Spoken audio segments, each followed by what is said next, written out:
Welcome back, everyone. If you're watching this through the TGF Tech Games Fest stream or watching this at a later date at the Cause Effect Gamers YouTube channel, we have our next guest. So he's been involved with a lot of indie development. He's been involved with festivals, and he's been on the scene for quite a long time. So I would like to formally introduce you to the stream today. Chad, how you doing?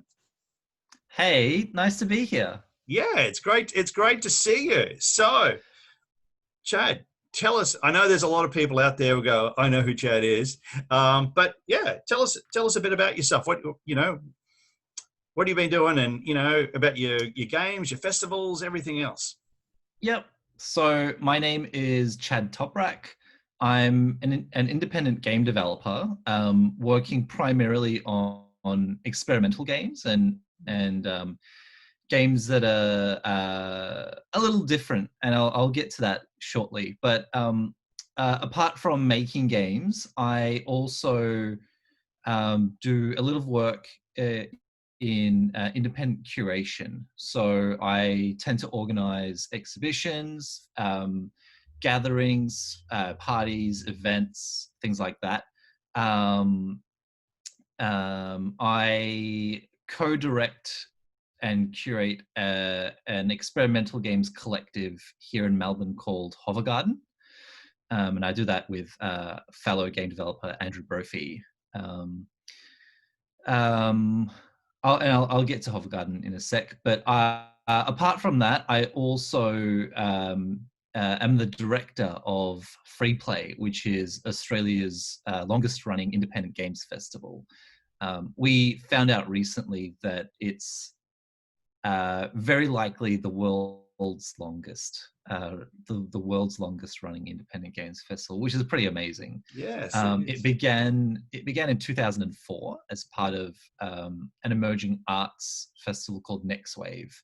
Yeah. And it kind of detached itself from Next Wave at around 2009 and has been putting on annual festivals, kind of week-long festivals ever since. And so I've been doing that since 2017. Apart from that, I also teach fairly casually at RMIT University into the game design degree. So I am involved somewhat with academia, and I do a bit of research as well that focuses mostly on what people now call the new arcade movement, which is a movement that began in like the mid to late 2000s, when independent games really started to boom. And we began to see all of these different sorts of games starting to emerge. Before then, we were very we were kind of stuck with a very narrow understanding of what games could be, and they were usually dictated through publishers and things like that. Whereas once independent games became a thing, independent game developers were like, oh, actually, I just want to make this other thing that's maybe not as commercially viable, but it's still a very interesting thing to make. And so the new arcade was very inspired by the old arcades of like the 70s and 80s, but with a twist, right? This time round, they were focusing purely on independent games, and particularly independent games that were that had local multiplayer functionality. So games that kind of would require people to gather in the same physical space in order to play. So I've written a bit about that in my research. Super exciting stuff, and it's been interesting to see how that movement has evolved over time. But yeah, but as of lately, I've mostly been I've had my Freeplay director hat on probably since 2017, and yeah, we organize an annual week of game festivities usually around May or June. We just had this year's one about a week ago, and it was hosted completely online. And we had over 60 speakers from all around the world speak about their projects, their passions, their journeys, and their their success stories, their challenges. And we had the Freeplay Awards, which kind of gives out awards to 10 of the best games that are coming out from Australia, in different types of categories. You've got your excellence in design, excellence in visual art. You've got your student game category. We have a special category called Across the Ditch, dedicated to games from New Zealand. We have an experimental games category, a micro games category, a non-digital games category, and so on and so forth. Yeah, I've seen. Yeah, I remember being there in the early days of Freeplay, and in a different incarnation of what I was doing, working. Freeplay was we were always there, and the variety of games and things that people develop was just absolutely amazing. And it was one thing was also interesting to see people getting out of their comfort zone. And for some, it was like they made their game, but the whole idea of actually showcasing it was the most horrific idea they could possibly think of, most terrifying thing. And yeah, you'd get that mixture of, I think it was a massive learning experience for many people to go, well, look, you want to get into this, you need to showcase it, and you need to actually talk to some people. While some were, extremely business savvy. They had all the great things, and that was the big thing. You saw the transition from, people showcasing something, and you walked up and went, "Oh, I want to. You got anything?" Check out. Well, I haven't got a website. I haven't got nothing. No things. And then the transition, as it slowly, people start having business cards and flyers, and they're like, "Oh yeah, we've got a website." And then when social media came along, it's like, "Oh, we've got all this too." So it made it, it put them into a new league, as opposed to the, "Oh yeah, okay, I made this game, and you're only going to see it here, and unless you take a photo of it or something, you're never going to see it again." So it's great to hear that's been going for so long. Yeah, it's a great space for emerging developers to come and just kind of see what the industry is about, and connect with their peers. One thing that Freeplay does really well, and I've been admiring Freeplay for quite some time for doing this, and it's quite an honor to be in the position of carrying it out myself now. But one thing I really admire about Freeplay is that it does such an excellent job with highlighting and spotlighting and uncovering new and emerging talent, particularly a younger generation as well. It's the most lovely thing when you hear from people every year when they look at the Freeplay Awards. They just go, "Wow, I've not heard of half of these developers," and it's just a testament to the fact that Freeplay Freeplay, the organization itself, steps out of its comfort zone to search for these emerging developers and give them a spotlight and showcase the new and emerging and experimental work that's being made locally. So yeah, I really admire Freeplay for doing that. Yeah, because it's a hard thing. It's like with my events, I've always aimed to do that as well, and not do it as a not see it as a commercial entity, as more of a a community support thing. So it's like what I do is like go, okay, well we're not challenging the space of free. Oh, we're very different to the main aim of Freeplay, but it's also making those opportunities for people, because it harks back for me, especially being a kid and going, I don't know any of this. I don't know where to look, what I want to do. I'm interested in this. Is there actually anyone in this country that actually has the same to me, or are they all overseas? And that was the thing I'd seen in many other kind of genres and topics and fandom, where you thought, maybe when you were at school, you're the only one because no one else was talking about it.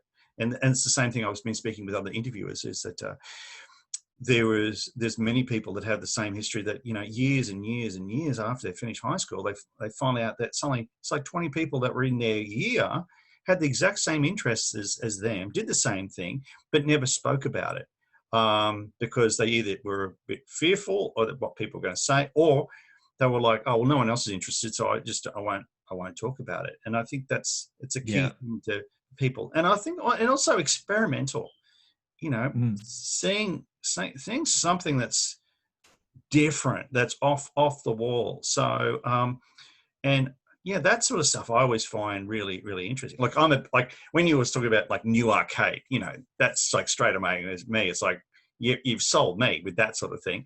But with experimental, it's like it could be something that, if it was released on, console or something like that, may not be a super seller because people are like, what is this?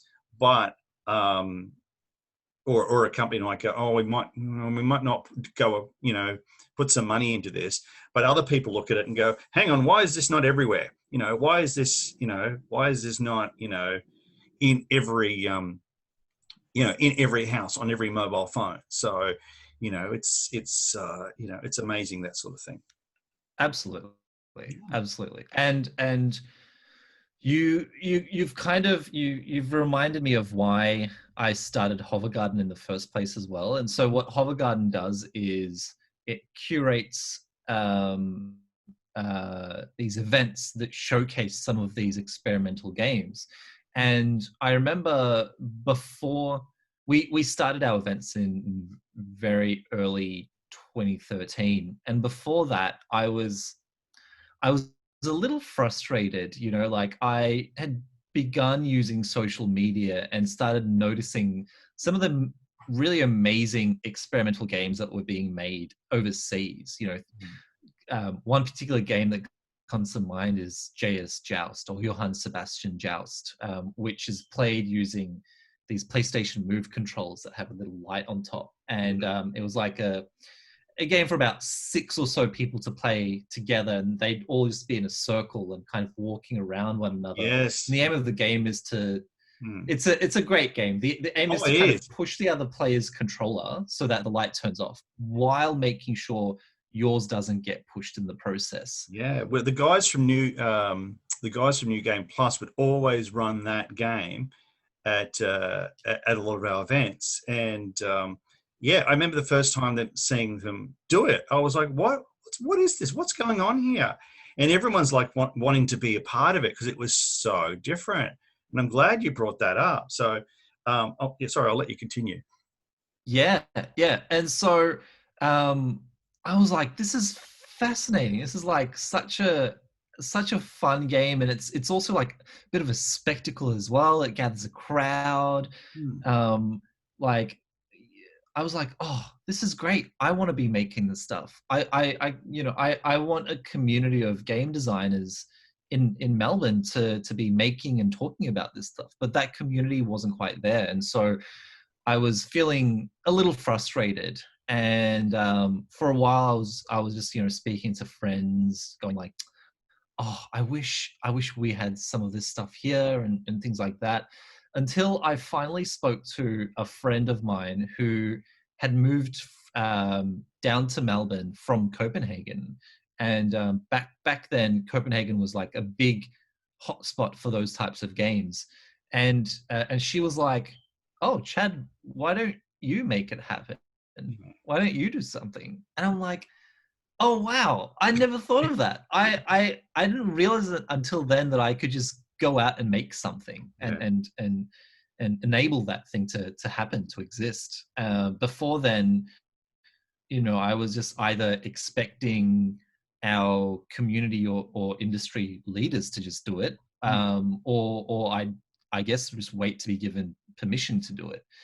And then that was when I realized that we were all suffering from like this permission culture, kind of waiting for things to happen or not realizing that we can make it happen ourselves. And yeah, after that, I was like, oh, okay, I'm gonna do it. I'm gonna make something happen. Yeah. And I approached good friend Andrew Brophy, and he shared some of my sentiments as well. And I was like, you know what? Let's just create something where we showcase some of these games in the hopes that it inspires local developers and artists, and hopefully then they go out and make similar stuff of their own.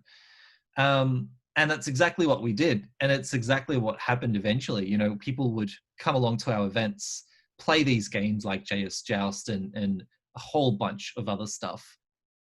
And eventually I started noticing developers making games that were like, hold on a sec, this is kind of cool. Like, you know, like I could totally see us having this at a Hovergarden. And when I told them that, they were like, oh, that means a lot to us, because the whole reason we made this game is so that we made it in the hopes that it would be at a future Hovergarden. Yeah. And I was Wow. like, oh. So yeah, and you know, we've been hosting Hovergarden events ever since. You know, we started off as like a monthly gathering, but that soon became a little too hard to maintain, and so we transitioned into like a quarterly kind of thing. So we would host an event every three or so months. And we would usually partner with Freeplay to host like a big party that kind of acts as Freeplay's after party almost. And we'd also host this big party during Melbourne International Games Week, often partnering with other collectives and small organizations here in Melbourne, uh, like people like Boris K or Play Reactive or things like that. And yeah, we would just put on events that really highlight some of the most experimental work that's being made both locally and internationally. Yeah, and often, you know, Hovergarden is like a source of inspiration for other developers. It's kind of like a really cool and chill space to just be part of.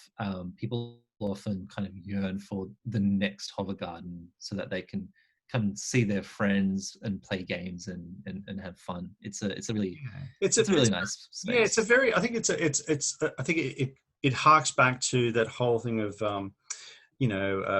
tribes, people coming together and sharing stories and and being together and inspiring each other.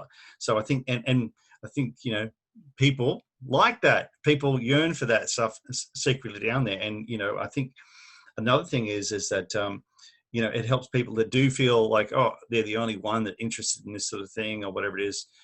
There's a place for them to be a part of it, but also just to connect and share experiences, in some cases learn from each other. But it's always something good to look for. But it's also like what you said about waiting, going, oh, it'd be good if this happened, it'd be good if this happened. But it's like, well, okay, maybe we should just do it. And then you Yeah. do it, and then years go by, and you look at it like Hovergarden's been going for a few years. You've been involved with Freeplay for such a long time, so it's like if you kind of think about it, there's like there's different chapters of you, like you in this period of time, and then you now. And I'd say that if you now went back a few years and spoke to the younger one and went, "Oh, well, I'm doing this," they'd be like, you'd probably be like, "What? Really?" Yeah, absolutely. Yeah. Yeah. I mean, I the first time I ever attended a free play was in 2009, and I was actually a volunteer back then. And if you told the 2009 volunteer Chad that one day he'd be the director of the festival, he'd be like, "What? No way!" But And that's where it that's where happens, we and met. We yeah, yeah. exactly. And we started talking, and then when there was Atomic Magazine, them having their Atomic events, and you used to come to those. Yeah, So yeah, that's a long time ago as well.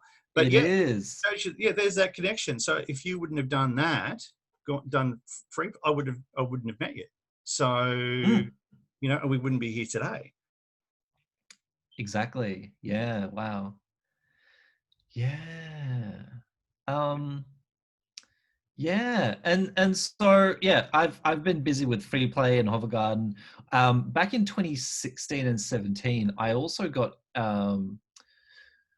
I guess the city of Melbourne, our local council, began noticing the events and activities that I was putting on, and one day they approached me and said, "Hey, we would really love for you to put on a proper video games exhibition.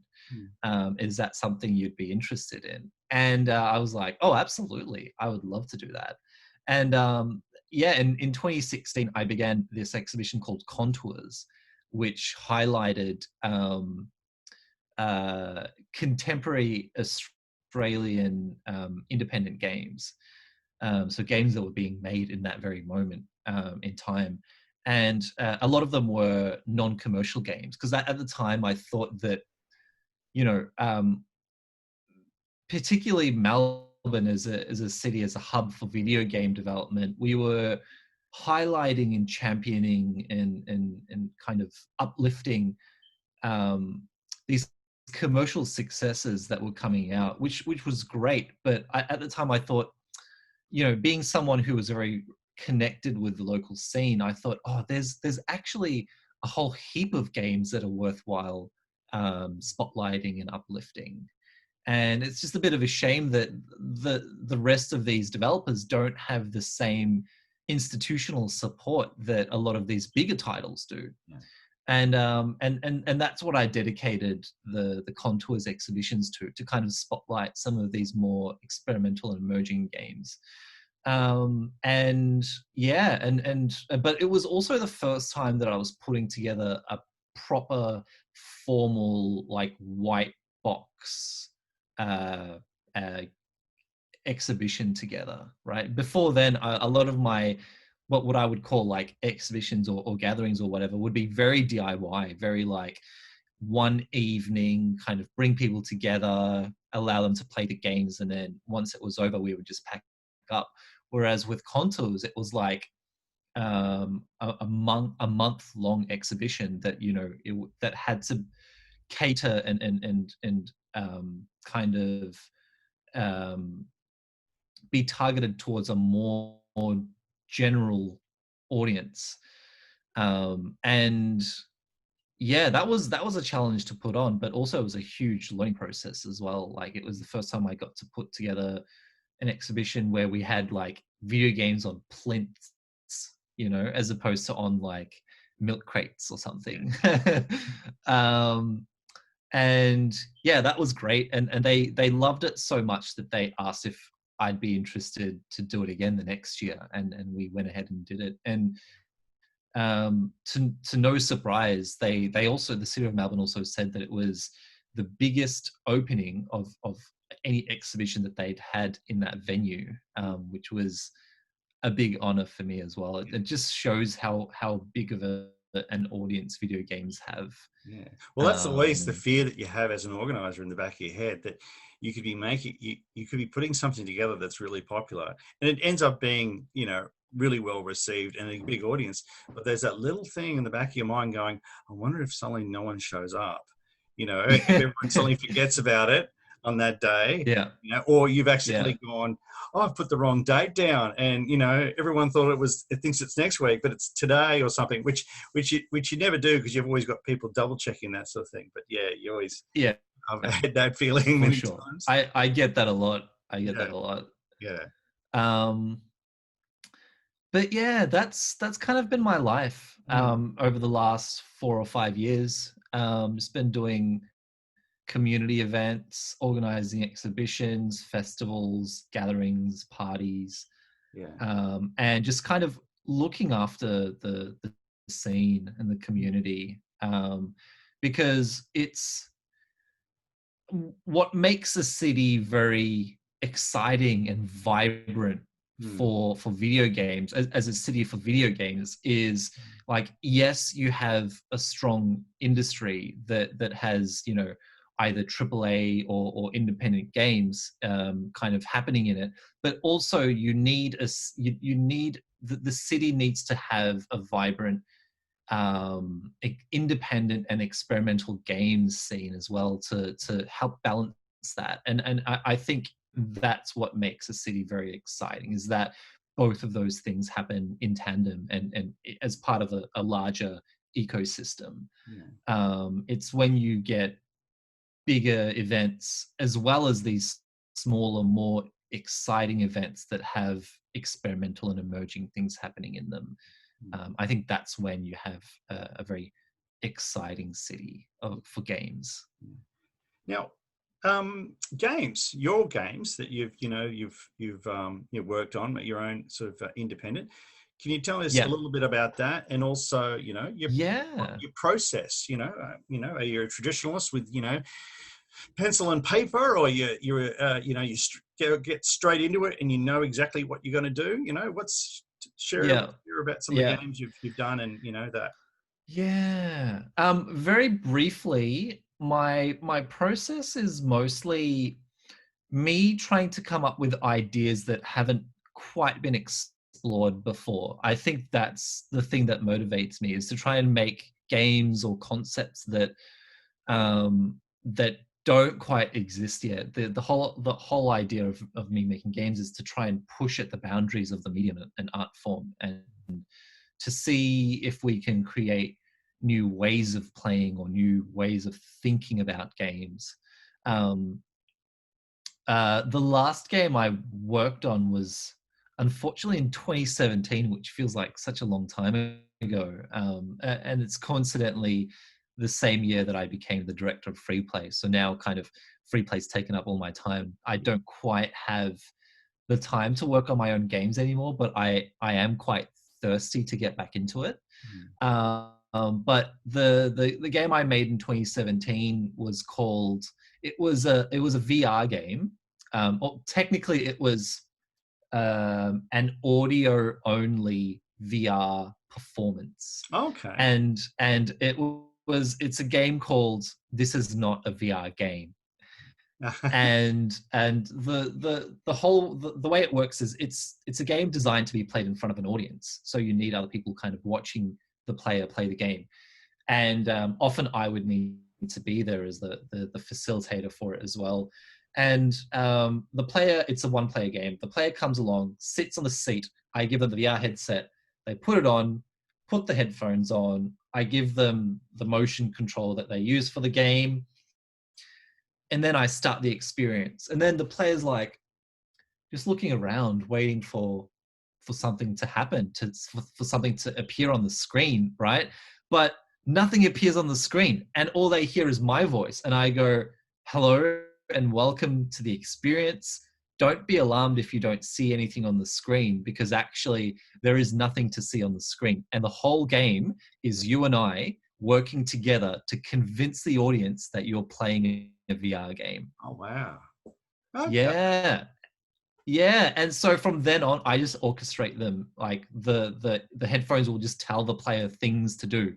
And I put in every single like VR cliche that I could think of, from sword fighting to archery to boxing to racing to whatever you can think of. I just put in the game, and it would just be me in the player's ears going, okay, I want you to imagine you're in a forest, and so you're pushing or in a jungle, sorry, and you're pushing like leaves out of the way. Go ahead and do that. And then the player will start doing that. And I'll go, okay, I want you to look down and you notice something shining on the ground. I want you to crouch and pick it up and then look at it and things like that. And I go, oh, all of a sudden you're being swarmed by these creatures coming from you from all different locations.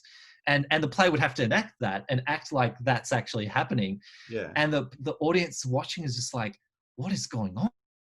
What's happening? Like a really because good we also game.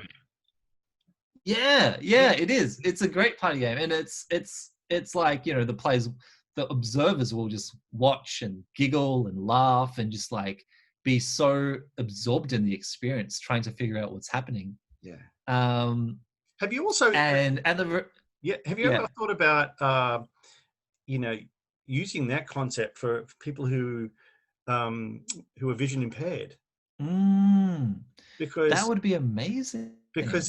it's you know it could be people who it's like the things you were talking about, oh, imagine you're in a forest. Those things could be an experience where someone's remembering when they did have sight, or they've got less sight, or you incorporate for people who that have various levels, or they are 100% vision impaired. And that Yeah, would be something that it's like it's not a visual experience, it's an audio experience. As soon as you were saying that, I was like, if I was vision impaired, or you could tailor it to that. It'd be like, here's something that I can engage in at home, and I could play and still have fun. yeah, Yeah. yeah, As soon as you said that, I went, oh, that could, like, you're already on that level. And I was like, yeah, you should. I want 20%. But I think that would be something that would be amazing, because as soon as you said that, I was like, oh wow, you could use that for. There'd be so many people that they're vision impaired, or they've lost their sight, or that's the thing. You could tailor that, and it could be something that it could be a whole heap of different games. It's all based on sensory. yeah, Yeah, and it could be something that's all it's available for people who have certain vision. So it's like, all right, you're playing with your eyes closed, but that's that's really cool. yeah, yeah. Yeah, so that was the last thing I worked on.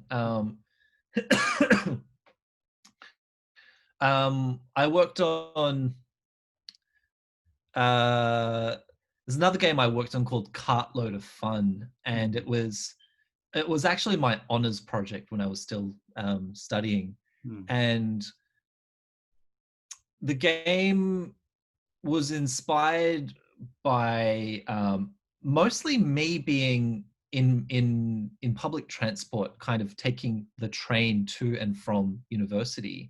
mm, And at some point, like having taken the train for like 3 or 4 years now, I just kind of get a bit bored in the space and start observing other people and seeing what other people were doing in the space. mm, And often it would just be, not much, just either resting, mm, looking out the window, listening to music on their phones. Everyone's heads would be like down, kind of looking at their phone. Um, and I remember one particular day, it was like rush hour, and I was standing up like this, holding on to the bar, and just kind of looking around again. So many people, and I had this urge to just shout out, "I spy with my little eye," just to see what happens, just to see if like a game would suddenly start emerging, and yeah, or how the people in the train would react to that. But I never didn't have the yeah, courage. yeah. But I thought, hold on, what if we had a game like installed into the space? And I thought, okay, I'm holding onto the bar here.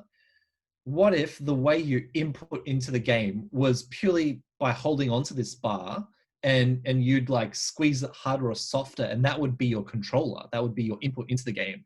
And there would be like a screen in front of you, or a projection, or some kind of thing where, like, I don't know, maybe you just play Pong with the person next to you. Mm, um, um, and I was like, oh, I kind of want to try this now. I kind of want to make it happen. And so that's exactly what I did, and that's what Cartload of Fun is. It's an installation game that's designed for public transport, particularly trains and trams. mm, Um, I approached Metro Trains here in Melbourne and asked, like, hey, I've got this research project and it's designed for trains. Do you think we can hop on and give it a go? And they were like, I don't know, safety concerns, blah, blah, blah. And they didn't quite let us. I'm like, mm, oh, okay, whatever. But then I approached Yarra Trams and asked them the same thing. And they were like, oh, this sounds fascinating. We would love to, we're curious ourselves. Like, we would love to know what happens. mm, And so they gave us permission, and we went ahead and I constructed out of sensors and electronics these two controllers, which was just like this film of like it was a force resistive sensor that detects the amount of pressure that you apply onto it. So we just taped that onto the bar, and it would then connect to an Arduino, which would then connect to a laptop, and then we would have a projection of a game. And we created a very simple game. It was a 2-player game where both players control one character, and one of the players makes the character move left and right by squeezing harder and softer. So they'd squeeze and it'd go one way, and they let go and it'd go the other way. And then the other player would squeeze and it would go up and down. And so they would both have to control the character together. It was a collaborative game, and just collect these random like little gems that would appear in random locations. So you'd collect one, and then another one would appear in a different place. And we specifically wanted to keep the game as simple as possible, so that people in that space would be able to get into the game as quickly as possible. So we wanted the barrier of entry to be low.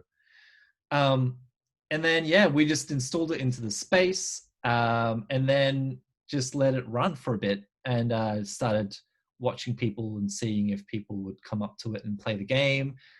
We have mostly a younger audience come up to it and start playing, and it was really amazing to see how much it would just change the space. It would just kind of people would start giggling and laughing and smiling and making eye contact, which is such an common thing for trains and trams. Yes. And yeah, and we at some point got someone coming in and just like being like, wow, why doesn't all the trams have this? Which was such a nice thing to hear. And at some point, a festival in Sydney heard about us, and they were like, hey, so we're running this festival, which was kind of like out in the suburbs somewhere, and our attendees would need to take a train to get to the venue. They were like, can we install this game on that train so that when people are on the train, like on their way to the festival, they can come and play this game? And I was like, oh, absolutely, let's do it.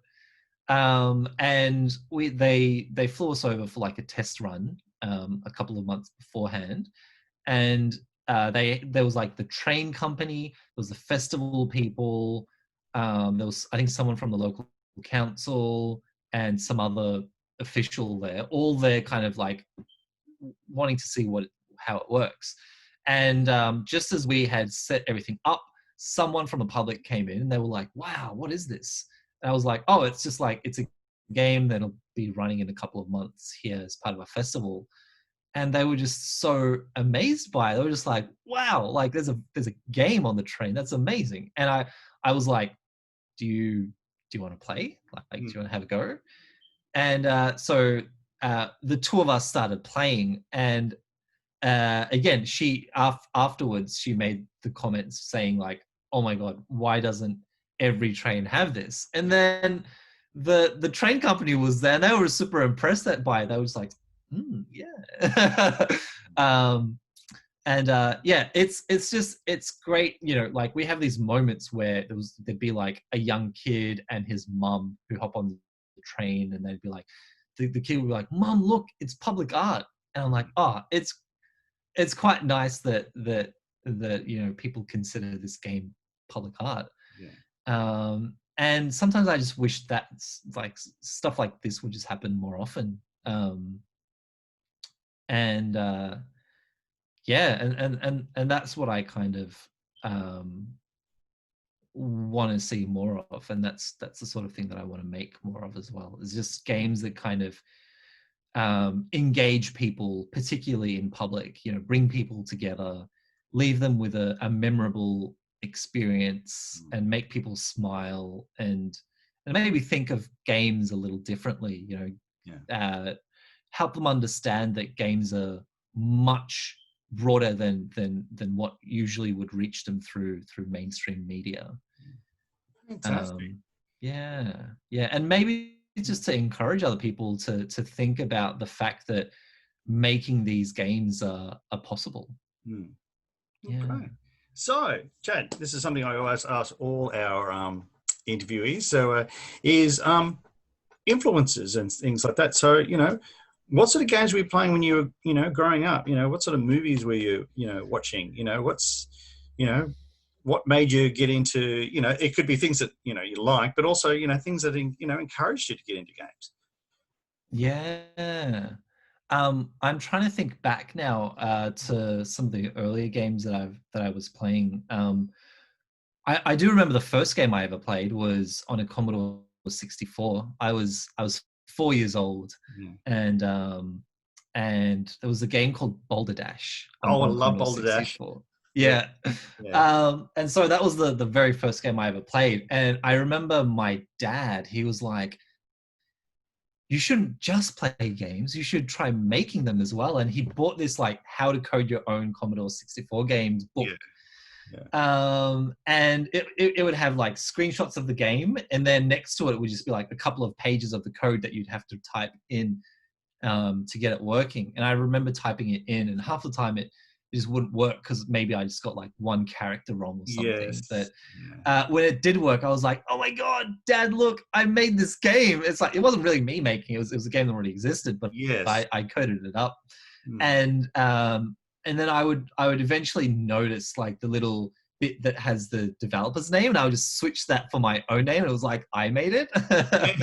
Oh gosh. That sounds like a similar thing. Yeah, my dad did the same thing. I remember doing that. That's one thing I always say to people about doing games back then. You get one. I remember putting a colon in instead of a semicolon somewhere on this Amstrad, and it had taken me days to insert this. And then when I hit, it was actually return. There was an enter button, but it was a return button as well, and it just said syntax error. And I was like, Yeah. right, we're going to have to sit here for the next few days reading through the code. And it was almost like on the third day that I was like, forget this. And I was like, there's the mistake. Changed it, went, and it worked. And I was like, Oh okay. And then played gosh. it for 5 minutes and then never played it again. So, Oh my god. yeah. Um, yeah. So yeah. But yeah, when I was a little older, I remember playing Half-Life. I remember that game having a huge impact on me. Um, I remember playing a bunch of RTS games, Command and Conquer and Red Alert being some of my favorites. Yeah. Playing a bit of Need for Speed as a kid. Like our options were fairly limited back then, and so we'd have like these staple games that we'd often go back to. Tomb Raider was another one. We had a Super Nintendo, so we play a bunch of Donkey Kong Country and Super Mario Brothers.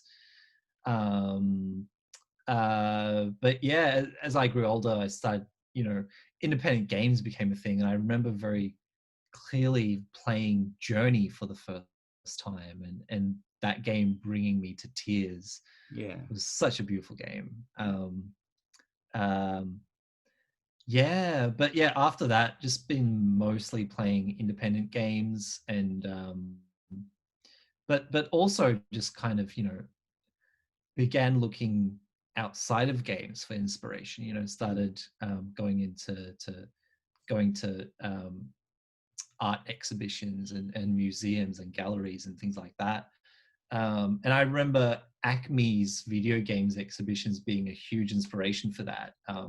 Remember in 2008 there was Game On, and then in 2012 we had Game Masters, and somewhere in between they had the Best of IGF exhibitions, and they were great. But then I'd come back to Acme and just kind of check out their other stuff, and then go to NGV, and then from there, yeah, just started to engage a little bit more with art as well. Yeah. Yeah. Well, thank you very much for being part of the TGF Tech Games Fest stream. And if those of you are watching it through the New Game Plus Twitch stream, we're going to have all Chad's links and stuff that he provides on social media for everyone else if you want to follow it up. Also, if you're watching it through the Cause and Effect Gamers YouTube channel, we will have a lot of his details in the description for you to have a look at that. So if you want to be involved with many of his activities and things like Hovergarden and here in Melbourne, or you just want to reach out because you're based overseas and you want to find out more, we'll have that. So on behalf of TGF, Cause Effect Gamers, I'd like to say thank you very much for your time and sharing all your experiences. Thank you for having me. All right. Thanks a lot, Chad.